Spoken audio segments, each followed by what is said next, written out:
So hey everyone, welcome to my channel. My name is Martin.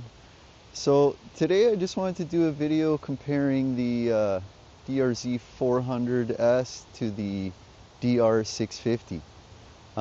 So I own both of these bikes. I've got about 17,500 kilometers on the DR650, and I have about 15,950, so 16,000 kilometers on the DRZ400.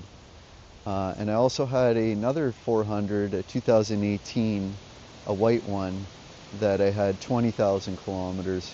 So quite a bit of total kilometers. So as an owner of both, I could probably give a really good opinion on what my overview is on these two bikes, how they compare, and even though they look similar, they are completely different bikes. These are, they're both dual sports, and that's kind of where it ends. They're very different, and they both have their place. If you watch some of my other videos on the 400, I made a video of why it's my absolute favorite bike, and that still stands. But the 650 does have a place. It does have like a different use for it for me, but I do really like both. But if I had to pick just one bike, it would definitely be hands down the DRZ400. So let's just go over some specs just to compare the two. So the 400 is water cooled, 5-speed, 400cc bike. It's got rads, and it's water cooled.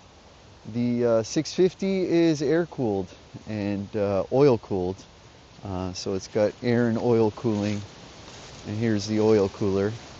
The 650 and the 400, believe it or not, are pretty much identical in power. There is no real advantage to either bike in power.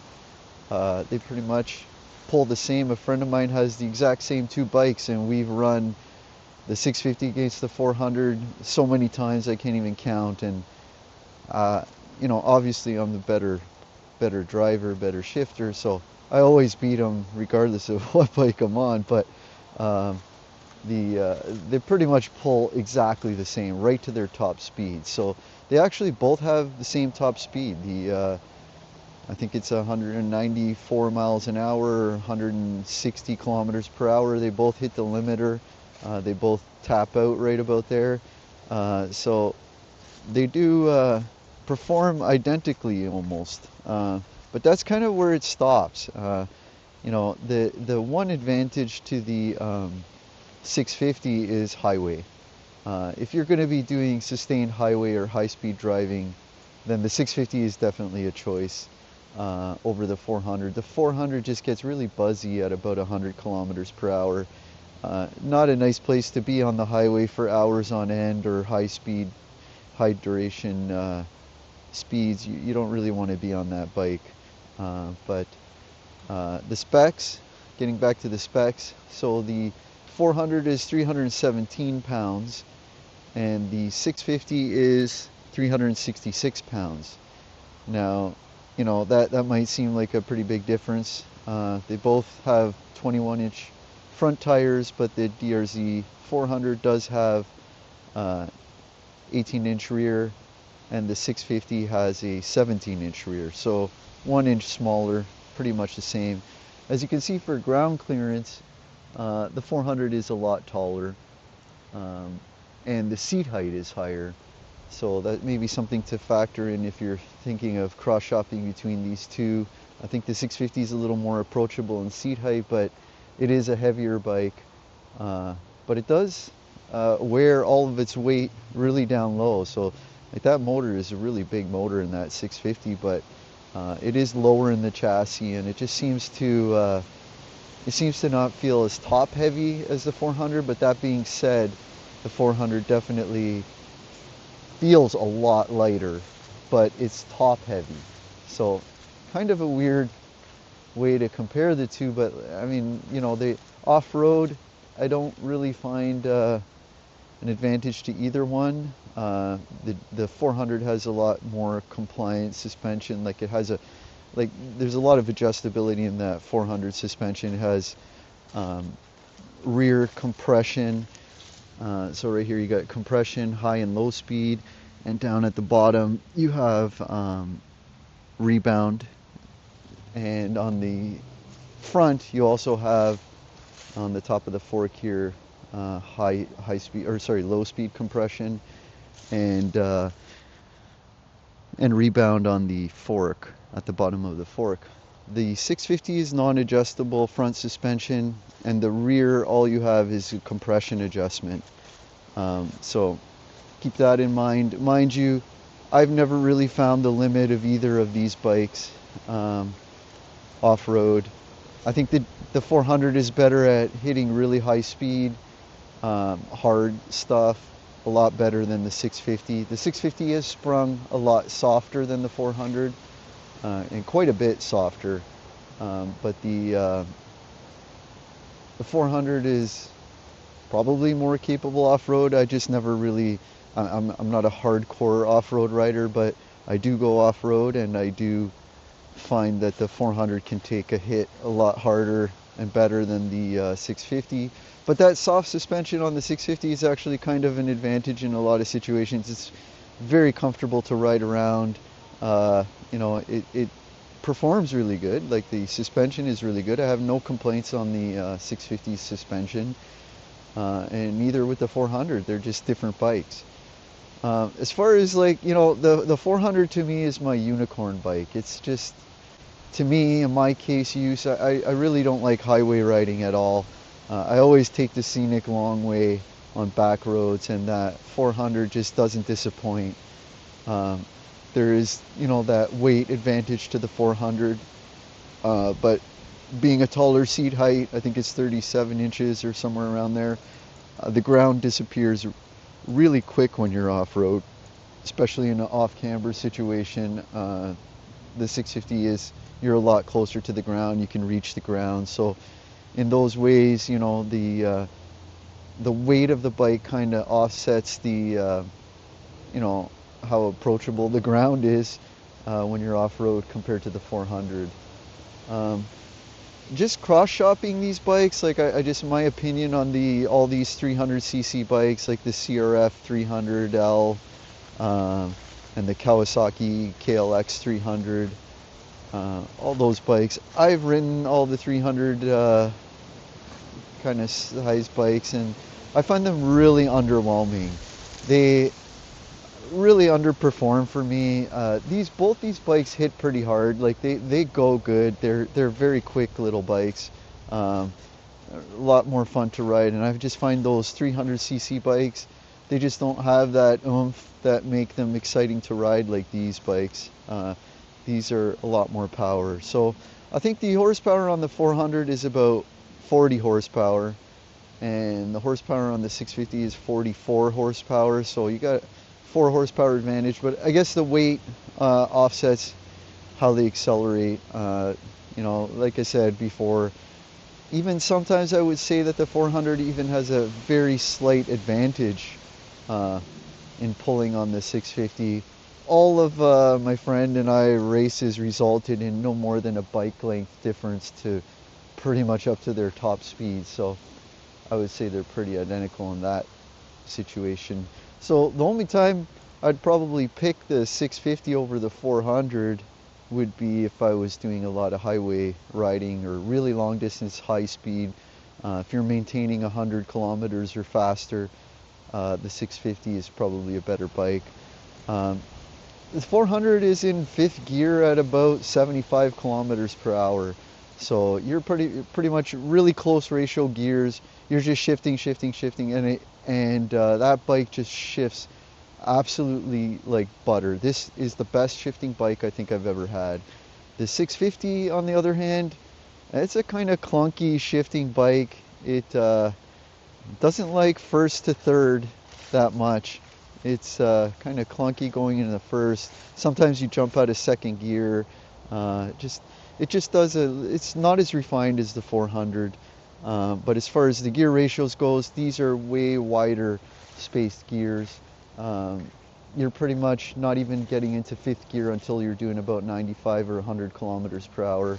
So very different in the way that they hold. Let's say you pick 100 kilometers per hour as a benchmark.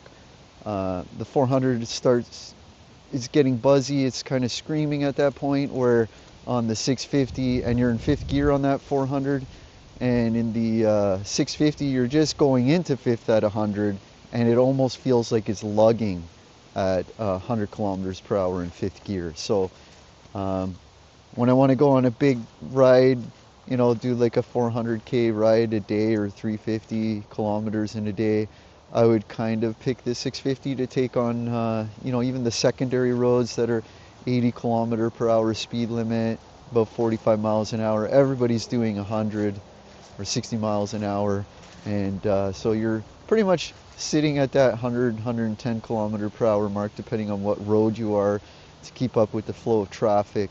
And in that case scenario, I would definitely want to be on the 650. And everything else, I'd want to be on the 400. I just absolutely love this bike. So you're probably asking, you know, why do I have both of them? Well, I mean, that's exactly why. I have the luxury of being able to have both of them, and being able to pick what bike I want for what kind of ride I want to do. If I want to do like a couple 100k or 150k, or just go for kind of a back road rip, I'd definitely take the 400. It's a lot more engaging to drive, to ride. It's everything's more precise. The clutch, the brakes, the shifting, the suspension, everything feels a lot more refined, where this bike, the 650, kind of feels a little more sloppy, a little more, you know, everything more pedal effort and lever effort to get the brakes to go full bite, where the 400, it's just all right there. It feels really precise, and shifting, like even the shift lever throw is less than half on the 400 than compared to the 650. The 650, you're kind of really pushing that lever up and down, and that's probably the one thing I really don't like about the 650, is just that shifting. It just doesn't shift that well. Neither does my friends, so they're pretty much the same. I did, however, shim the Cush drive. So the 650 has a Cush drive, which is kind of like a damping system in the rear drive hub, and the 400 doesn't have that, but it is really sloppy. If you would grab that sprocket and just jiggle it back and forth before, it would have like a good, you know, 3/4 inch or inch of movement. So I did cut up like an oil bottle, like a 4-liter jug of oil bottle, and kind of make these shims that go into the Cush drive, just tighten all that up, and that made a really big difference actually in shifting. So that's something I would definitely consider, is just tightening up that Cush drive. That made it a lot better. From the factory, the 400 really is perfect. It's not too lean, it's not too rich, it's just absolutely perfect. But this 650, I don't even know how they sell it from the factory so lean. It is absolutely awful. It was lean surging at cruise, and so was my friends. We had the same kind of findings with how lean it is. But if you're cruising about 80 kilometers per hour in fourth gear, it would just kind of lurch back and forth. It was driving me nuts. Also, there was if you shut the bike off after you've been riding it like for at least half an hour or 40 minutes, and it was hot, you shut the bike off, and probably like 15 seconds later you get this really loud pop out of the exhaust, like a backfire, just indicating that it's lean. And actually breaking it in, I remember being in some traffic, the bike started running kind of weird, and I looked at the pipe, it was night, and the whole pipe was glowing. So it was just really really lean from the factory. So what I did on this bike is I ripped off the entire emissions, like, you know, all the smog stuff. So there was a pair valve on it. This bike actually has the pair valve still, which is right here. That's the pair valve, and that kind of just injects air into the exhaust to meet emissions, I guess, at, you know, low vacuum or high vacuum condition. So all of that is removed. The 650 did have a canister, like a charcoal canister, a fuel vapor recovery system that was mounted here, and the tool bag or the toolbox used to be mounted over here. So if you rip all that out, this toolbox now bolts where the canister was, and it's just tucked out of sight, the way it probably was before they added all this emission stuff. And just cleaning all this up and just removing that pair valve that was here, and all the associated hosing, and there was a tip over valve and all that. So all that stuff is gone. That made a big difference as well. That pair valve was really ticking a lot at idle. It was just driving me crazy. And also the carburetor, I also drilled out the low speed needle, opened that up a turn, and I shimmed the needle in the carb with a washer that just richened up the top end, and now it just runs absolutely beautiful. It needs no choke to start. It starts instantly. No more lean surging, no more lean pop after you shut it off. So that's something to keep in mind.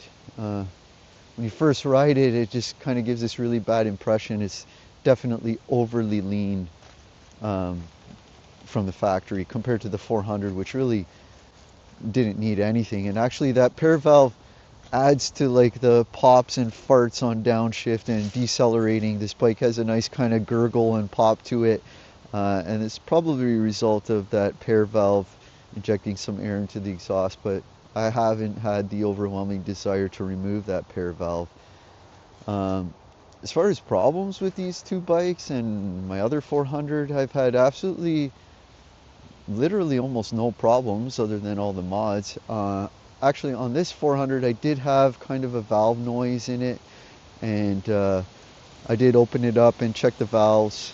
It's a little early, but it was ticking a little bit, so I found one of the exhaust valves a little bit too much open, so I shimmed that more into the middle of the spec.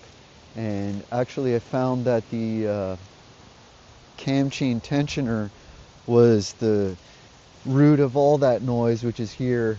And it seemed that it's kind of on a ratcheting system, so it tightens with a spring against the cam chain as the cam chain stretches. And it was either right in between adjustment, and it wouldn't quite click over to the next ratchet step. And I also noticed on the ratchet steps there was a little bit of a groove wearing that might have prevented it. But now it's quiet, it's good. Everything's good on that bike. It's just a little bit of kind of unnormal little ticking noise that I wanted to get rid of, so I investigated that. And that's as far as it goes. I don't really think there's much competition in this class. Like, I mean, if you look at everything available, I guess the only bike that would come into this class would be the Honda 450 RL. I think it's a RL, but it's the 450 dual sport. It's a lot higher maintenance. And I had a friend that had one. I've ridden it. I wasn't impressed with it actually that much at all. It kind of had flame out issues off-road. It had like an enrichment system to start it. It seemed like it was very hard to start. It was a little bit faster than this, but for the maintenance intervals, like I don't know what the 1,000-kilometer oil change intervals and all that. I guess it's just probably not a good dual sport in the sense that it's maintenance intensive bike. And then you have that new KLR or whatever it is, the 500, which is actually a 450. That's more adventure style. The KLX 650, KLR 650, that's also adventure, much heavier bike. And if you look at these 300 size bikes, really when you compare the weights, like let's look at the 400 and the CRF 300L and the Rally, they're like, I looked it up, they're like 305 pounds for the L or something like that, and the Rally is 311. So you're talking like, a 5 to 10 pound difference between those bikes and the DRZ400. Just for that extra more than 10 horsepower difference, which really transforms the bike into not being a just total dog. I find those bikes just really boring. I think anybody would pretty much outgrow it really quickly. You're probably better off just starting on a bike like these right away. So, I mean, that's pretty much, I've done some mods to both of them. Like, I'll just quickly go over them. They're in my other videos, but, I have done I think this is a DRZ400 from the 90s tail light, so it gets rid of that big obnoxious tail light. This is precision rack and rig gear bag. I've also put these Churbis or Acebris or however you say it, frame guards and skid plate.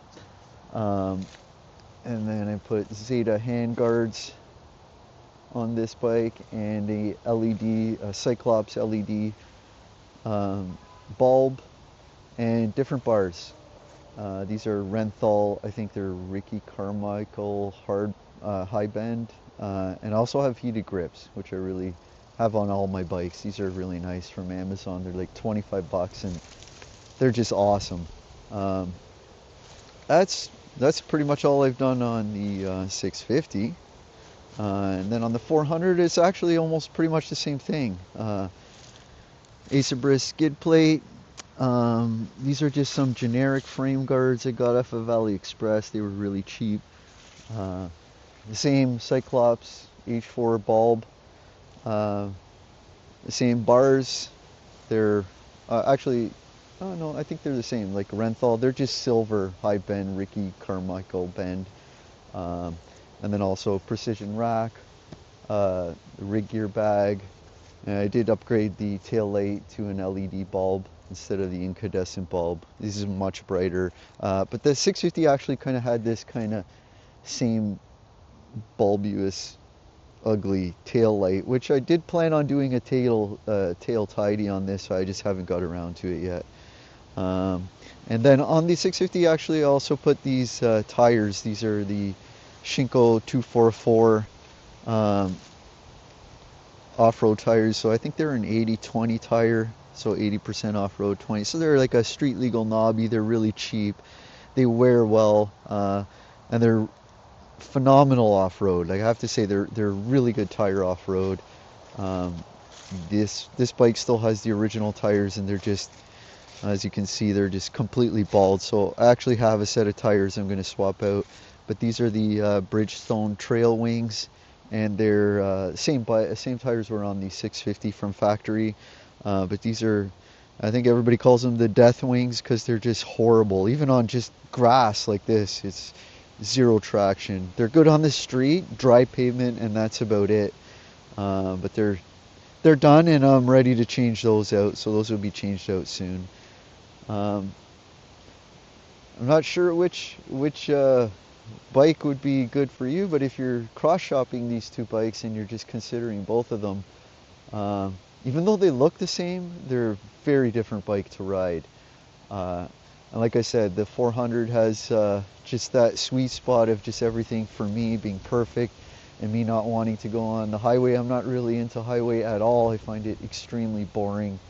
I start cleaning my tank while I'm on the highway because I'm just bored out of my mind. I'd rather be on back roads or something, or if you see a trail or a gravel road or dirt road or something, I'd rather definitely take that route. But like I said, the 650 does have its place. If I'm going on that big day ride into some areas that I know that even the secondary roads people are driving really fast and you're trying to keep up with the flow of traffic, I definitely take the 650. And I also wanted to kind of split the mileage on these two bikes. So the 650 is probably going to do 150,000 kilometers, 150,000 kilometers without any engine issues. I think the 400 is probably good to about 50,000-60,000 kilometers, and you probably have to do cam chain and freshen up the top end and stuff like that. So I'm putting quite a bit of mileage on these bikes. Like I said, 16 on one and 17.5 on the other. That's pretty much all of it this year. I think each bike had about 3,000 K going into the season. I'd say roughly about there. So it's quite a bit of mileage to be riding them. So I hope that kind of gives you a good overview of the two bikes and how they compare. Uh, I find actually one more thing about the seating position. I find the 400 just absolutely perfect for comfort.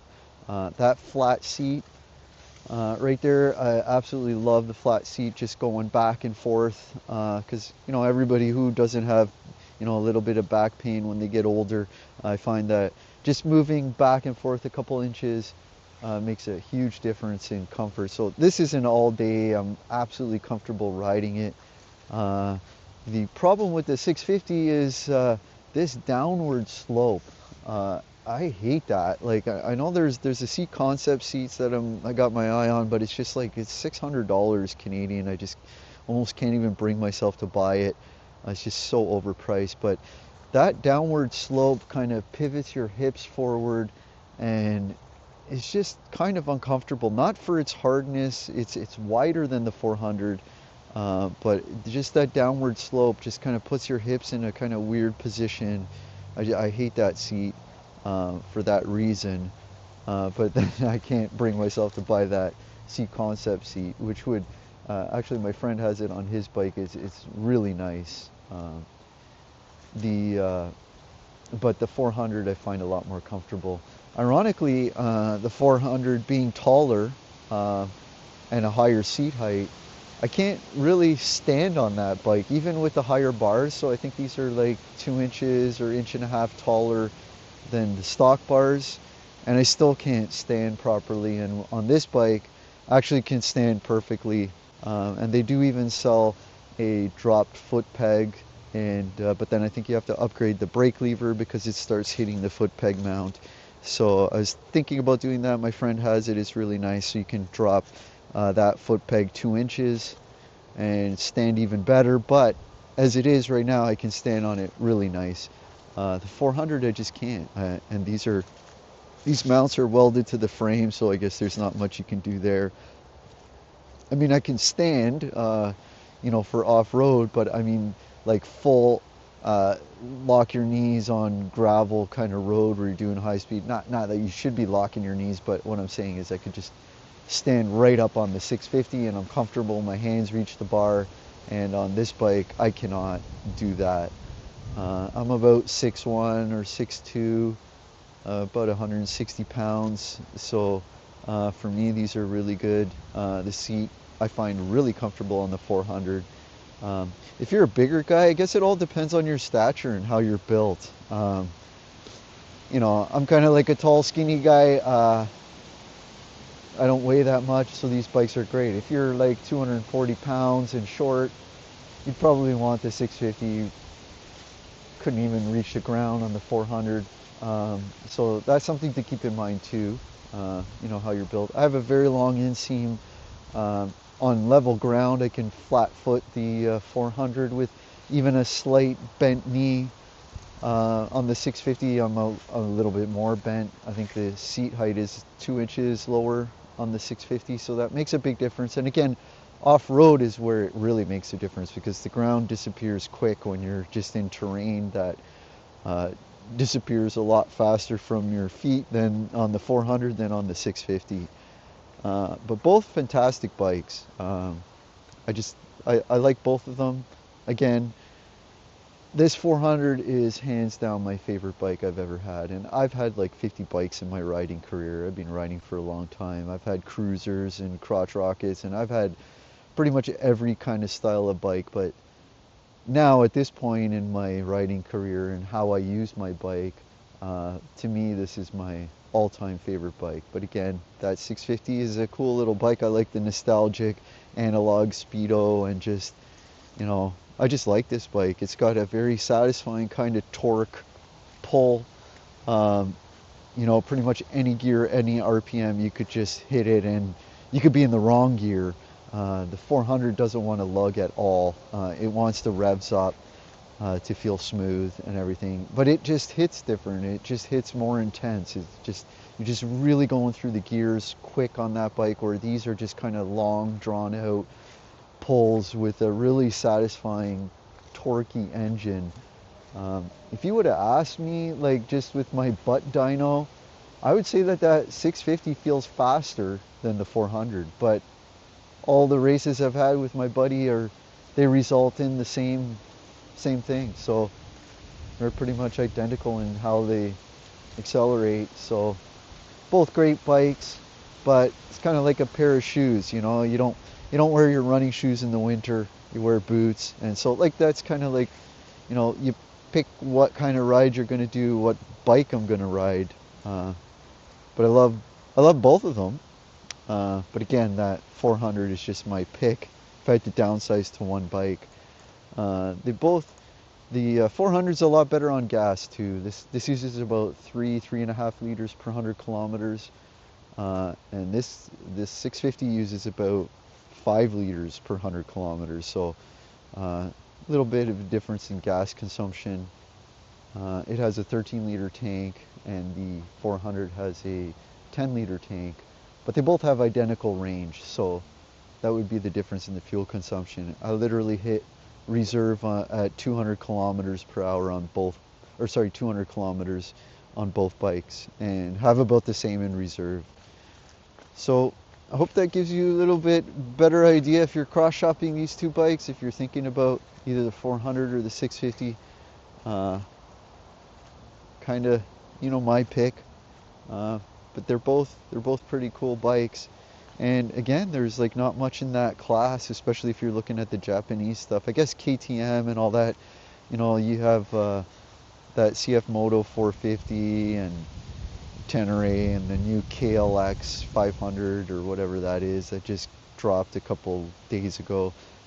Those are more adventure bikes to me, so I wouldn't put them in this class. So it's just really, I guess you got your KTM and Husqvarna and gas and all that kind of stuff, but they're a little more maintenance intensive. And then when you're looking at like the 390 Adventure and stuff like that, those are more adventure bikes to me. They're not really true dual sports like these are. But yeah, great bikes. I really love riding both of them. Hope that helps. If you're just thinking about these two or cross-shopping them or just trying to compare them to the 300s, I would just say that mostly to anybody, all those 300 cc bikes just seem to me just so underwhelming. Anybody would outgrow them within a week. Where these bikes, you don't really outgrow them. They're fun. They're fast enough to be fun and get you in trouble, but not overly powered. So they're kind of nice to run them through their gears, like right to redline every gear and just not be in trouble in any situation. But they're definitely fast enough to give you a little bit of a thrill, and that's what I love about them. And plus, you could just go down any road you see, gravel road, off-road, wherever you want to go. They both do really well on the street. They both have, the 400 has a little bit better brakes. And when I say better, I would say that they're a little less effort to engage them, but the 650 stops perfectly fine. You just got to really push harder on the brake pedal and the front brake lever. The 400 seems to have a lot more responsive brakes, but in a panic stop, for example, they both pretty much stop in the same distance. I would give maybe the advantage a little bit to the 400. Actually, looking at those front rotors, the 650 looks like it has a bigger rotor from here. But anyway, so if you have any questions, I'll try to answer them in the comments. And I hope you guys enjoyed this video. Once again, my name's Martin, and I'll catch you guys later. See ya.